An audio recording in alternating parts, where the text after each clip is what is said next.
ಸರಿ ಸರಿ ಸರಿ ಅಪ್ಪ ಆಯ್ತು. ಮಚ್ಚ ಒಂದು ನಿಮಿಷ ಅಣ್ಣ. ನಮಸ್ತೆ ಅಣ್ಣ. ಅದೇ ಅಣ್ಣ ಮೊನ್ನೆ ಹೇಳಿದ್ದಣ್ಣ ನಾನು 125 ಎಕರೆದು. ಅದೇ ಅಣ್ಣ 233 ಕೋಟಿ ಡೀಲ್ ಆಗೈತಣ್ಣ. ಹ್ಞೂ ಅಣ್ಣ, ಇವತ್ತೆಲ್ಲ ನಾಳೆ ಸೆಟ್ಟಿಂಗ್ ಕೊಡಿಸ್ತೀನಣ್ಣ. ಆಯ್ತಣ್ಣ ಆಯ್ತಣ್ಣ, ಸಿಗ್ತೀನಣ್ಣ. ಆಯ್ತಣ್ಣ ಬಾಯ್. ಹಾ ಮೇಡಮ್ ಅವರೇ ನಮಸ್ಕಾರ ಮೇಡಮ್ ಅವರೇ. ಹಾ ಮೇಡಮ್ ಅವ್ರೆ, ಅದೇ 3200 ರೂಪಾಯಿ ಹೇಳ್ತಾವ್ರ ಸ್ಕ್ವೇರ್ ಫೀಟ್. ನೀವು ನಮ್ಮವರೇ ಅಲ್ವಾ, ಬನ್ನಿ ಕಮ್ಮಿ ಮಾಡಿಸ್ಕೊಡ್ತೀನಿ. ಹಾ ಓಕೆ. ಇವನು ದೊಡ್ಡ ಬೆಳಿತಾನೆ, ಬೇಜಾನ್ ದುಡ್ಡು ಮಾಡ್ತಾನೆ ಅನ್ಸುತ್ತೆ. ಇವನ್ ಜೊತೆ ಇದ್ರೆ ನನ್ನ ಲೈಫ್ ಸೆಟ್ಲು. ಎಷ್ಟಾಯ್ತಣ್ಣ? 100. ಪರವಾಗಿಲ್ಲ ಮಚ್ಚ,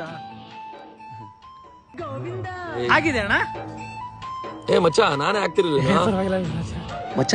ಸುಮ್ನೆ ನನ್ ಜೊತೆ ಇದ್ಬಿಡು, ನಿನ್ ಲೈಫ್ ಸೆಟ್ಲ್ ಮಾಡ್ಬಿಡ್ತೀನಿ. ಸುಮ್ನೆ ಯಾಕೋ ಈ ಸಣ್ಣ ಪುಟ್ಟ ಕೆಲ್ಸಕ್ಕೆಲ್ಲ ಹೋಗ್ತೀಯಾ?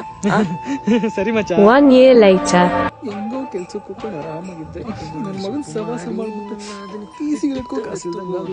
ಲೋ ಮಚ್ಚ, ಒಂದೇ ಒಂದು ಫ್ಲಾಕ್ ಹೇಳೋ. ನನ್ನ ಮಕ್ಕಳು